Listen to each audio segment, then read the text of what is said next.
My mic was muted.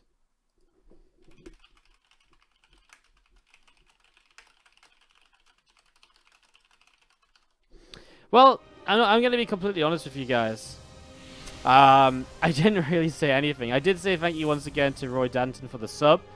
But, yeah, otherwise I actually just got messed up because I was trying to set up the game and stuff. So, I actually didn't say. You actually probably would have preferred to have me muted than have me unmuted. Sorry about that, guys. Don't know how that happened. Usually we're pretty good with not muting myself. But thank you for fixing me right away. Always a good thing to have if you guys actually keep me unmuted and actually can listen to the cast. So we just had herO to the bottom right hand side obviously and Peppy to the bottom left as we go into PvZ now for the second best 2 of the day. So again, apologies for the mic mute. Not much about that. I was also saying if you guys were having any frame drops, because I am dropping a couple frames here and there. Doesn't really seem as though I don't know. I think as though it's this issue we've had a few days now where the frames have just been dropping just a little bit, like not too much to really have a big effect on the game, but just a little bit here and there, and that's really been kind of screwing us up a little bit. So anyways, we're going to be seeing the adepts coming across here early. It was actually 2 gates into the Nexus, so a lot of pressure to come in early from herO, and already forcing a lot of units because of this. And if he can pick up some drone kills as well, put him into a great position. He comes in here. The Queen actually blocking a lot of the Zerglings from coming into the fight, which is a bit annoying as these adepts do shade away into the natural middle line. But they'll pick up the second and now third drone kill. Not the third though, actually, as the Sport Crawler comes on down. Look at this from herO. Really cool little bits of positioning, pulling backwards and forwards at certain points just to help minimize the damage he takes. He does lose those first 2 adepts. Link speed now kicking in from Peppy as well. 2 adepts mid-map. He'll pick off these Zerglings which are out here as well. Already shading backwards too to make sure they're going to stay nice and safe. And herO going to be able to keep these alive. Again, he's forced so many units so far. But that said, Peppy has actually dropped down an Evo chamber. He's going into dropping Overlord, so he actually wants to be aggressive himself. He's not looking to drone up any further. So, Peppy really going to look to attack and do damage here. But, honestly, with so many adepts already on the map, I struggle to really believe herO will have a hard time dealing with this. However, if he loses this pylon at the front, that could be very detrimental, and he's also missing an overcharge right now, so there's definitely ways Peppy can make this work. He runs into the mineral line. Man, I can't help but feel about how good this would be if he just got rid of that pylon at the front, powering the gateways. That'd be insanely good. Instead, he goes to this mineral line. He only picks up 3 workers' kills, which is unfortunate, honestly. As we're going to be seeing these adepts coming in, the Lings are going to try and surround, but there's an overcharge now from the Mothership Core popping out, and unfortunately for Peppy, this is just not doing enough damage for him to justify the commitment. And he's got +1 melee halfway done. Stargate is going to start a Phoenix. You might think, why Phoenix instead of an Oracle? Well, he obviously feels as though he has enough on the ground to stop the Zerglings. The Phoenix will be able to get rid of this Overlord, and that's just going to get rid of one of the major threats currently on the map from Peppy. He's continuing to make Lings, and it looks as though he's just going to keep on trying to fight, especially as +1 melee comes up. He's going to start up the Bane Nest as well, so I guess just one big Bane Burst to try and finish this up. Another Phoenix on the way as well right now as, well, these adepts, these Zerglings, sorry, didn't really want to lift up there, I don't think. He's trying to lift up some more, but now adepts is going to keep on fighting, and he's going to have to start dropping on the low ground instead. Some Zerglings going down. Peppy again, not really doing much here. Trying to fight at the front at the same time. Mothership Core and the rest of the adepts are coming back, though. They'll be in position to push this back. GG well played is called, and that's going to be herO taking game number 1. So taking game number 1 is going to be let's go in game, and let's introduce our players for game 2 of this 2-set series. We have to the bottom right hand side our green Zerg player from Exile 5. It is Peppy.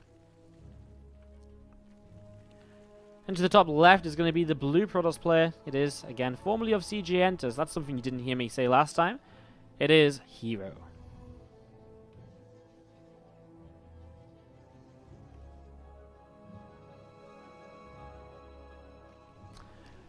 So setting on up, we're going to be seeing herO already looking to put some gates down at the front, and I wonder if he does just go double gate again, because it worked for him in game 1. It's very safe for him as well if he ends up going against another kind of aggressive attack, which this isn't necessarily going to be from Peppy. And it isn't really a great map to do it on Echo because the natural ramp is much narrower, which means you're much less likely to get up here and kind of spam in with Zerglings, and there's not as many locations to drop into the main base with an Overlord. So it's not as good of a map as Newkirk Precinct. But he could try and do something a bit different in terms of aggression. I mean, he could go for an early Roach Bust. That's actually something this pool gas hatch opening can lead into quite frequently. With the early gas, you just don't start Ling Speed, Roach Roaring instead, and you get 7 or 8 Roaches early to push across the map with. So just going to be seeing these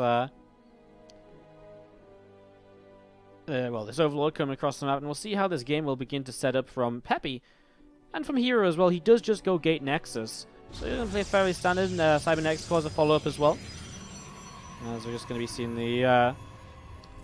again, setup here early is nothing too crazy, just very standard stuff really for the PvZ at this point. So, nice standard stuff so far we're going to be seeing.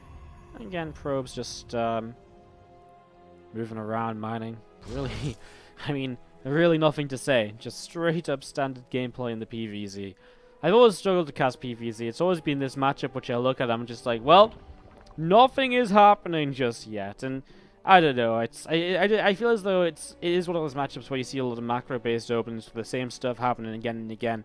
And especially as a solo caster, it can be difficult to kind of find different things to talk about and fresh things to talk about when you're in this sort of situation. We are here on Echo, which is maybe worth mentioning.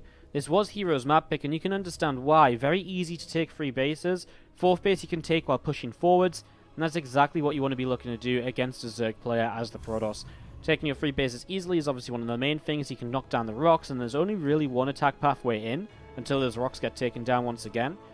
And it just puts herO into a nice position to sort of defend from and to just move forwards with as the game goes by. A few Zerglings just moving around as well as you see the pylon block on the low ground. herO just trying to delay this next expansion coming up. And he's going to send an Adept across the map as well, which he will try to dance around with to kind of pick off the drone and maybe some Zerglings to continue trying to block this expansion for just a little while longer. This is something hero's been doing for a while, for the last couple of months, I'd say, since kind of the IEM Gyeonggi qualifiers. He's been trying to do this a lot, although honestly with the Zerglings here, multiple Zerglings, he won't get the chance, and so you can see the Adept already realizes the situation just starts to back away towards the upper left-hand side. With that many Zerglings on the map, ain't going to be successful. Now, we do see a very fast lair from Peppy, so while this wasn't a fast roach run or something like we suggested earlier, this is going to be a fast something or other. Like, it's going to be something fast that's going to come out aggressively. Options include a Nidus network, maybe a super fast Hydra Den to try and catch herO off guard. A few different possibilities right now, so we'll see what Peppy wants to set up into. Some Zerglings currently gathering together towards the upper left-hand side. There is that Oracle going to pop out of the Stargate. That's going to be starting to come down towards the bottom right here now as well over the next couple of moments. Voidray on the way out of the Stargate as a follow-up too, just staying very safe, making sure he's going to have plenty to deal with anything that comes in. As we see, only a Queen on this 3rd base, and again, well, Peppy's just not prepared, so he's just going to start taking some damage right away, and it's going to be 5 workers killed, and it will go up to 6, 7, 8 maybe? Depends how much damage he wants to take on the Oracle. He gets away a couple of shots from death, and he does just end up with 7 workers killed. So 7 workers picked off here. Going to be seeing these Zerglings still just moving around, looking to see what else is happening. Another Void Ray popping out, and Spire continuing to come up here, just over halfway done right now. And that was the initial tech from Peppy. So with a Stargate on the map, I mean, that's nice. You can begin to set up into Phoenix nice and quick to help fight against the Mutalisks. I wonder how much these kind of early meters are really going to get done. It's going to be very interesting to see if they can really kind of find value for how quickly this has been invested into. You know, it's a big deal to invest all of your gas so early on into the lair and the Spire and all the rest, and it slows down your drones, it slows down the rest of your economy. So it is a bit different. It is interesting to see that this is how it's beginning to develop here. And I'm just going to be seeing the Oracle getting a few more shots off, and going to be seeing it actually continue to pick away at a few more drones. So coming back in, that's going to be 5 more workers killed as the Adepts are moving forwards. Well, actually, this could do a lot of damage. Yes, there's 4 Mutalisks on the way, but you know what? 4 meters, they won't kill off this number of Adepts very quickly. We'll see this Queen going down. The Adepts may just stick around in this main base. They do shade away. Probably can't believe his luck that there's nothing here. Comes in towards the 3rd base mineral line. Going to go for another Queen kill. Some Zerglings starting to pop out. He'll shade away once again, just to get out of reach of the Zerglings. I'm not sure if he's actually seen the meters now. He does not. Okay, he has seen the Spire, so he knows what's up. First Phoenix starting to build. Adepts will continue to move in towards the mineral line. I mean, the more damage he can get done right now, the better this will be for him as drones continue to fall. So drones going down one after the other. 3 killed and now 4 and 5. And the last Adepts now getting over towards this right-hand side once again, just being chased away by Lings and Mutas once more. So 6 drones picked off. I mean, again, herO, he's already got 2 Phoenix up, a 3rd on the way out, and honestly, against what is it, more than 6 Mutalisks? 7. 7 Mutalisks on the map, so easily dealt with the number of units that herO has right now, so it's looking very, very good for him, honestly. Oracle is actually going to find those Mutalisks, so he knows exactly where those are. I imagine the Phoenix will be very quick to come into play here to help defend.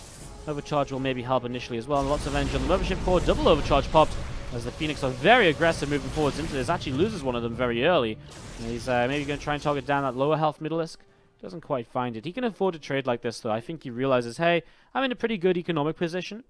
And if I'm in a pretty good economic position, I can lose a meter or two in comparison to what I can lose a Phoenix or two. Whereas if you lose a meter or two, it hurts you a lot more than it hurts me, just because I'm mining so much more. And that's actually been true pretty much for the entirety of this game. herO has just been in that worker advantage from the very start. And he really does hold all the advantages here in the second game of this set. Just going to be going into Fleet Beacon now as well. That Anion Pulse Crystals, the Phoenix range can help a lot when it comes to actually continuing to chase meters. But there isn't more meters being made. So I guess alternatively, because he's been forced into Stargates and because it's Echo as well, he might actually just go into Carriers. Already starting to +1 flyer attack. I mean, Carriers are actually a very effective kind of composition to go for, and Echo's a great map to do it on because of that defensive setup you can get on here on the easy 3 bases like we talked about earlier. Might not get to that stage though because the depth's just coming towards the natural mineral line. GG well played is called by Peppy. As he types on out, herO will take his first best of 2 of the day with the 2-0, and that's going to be herO cleaning up. Just a little bit too good for Peppy today, unfortunately, but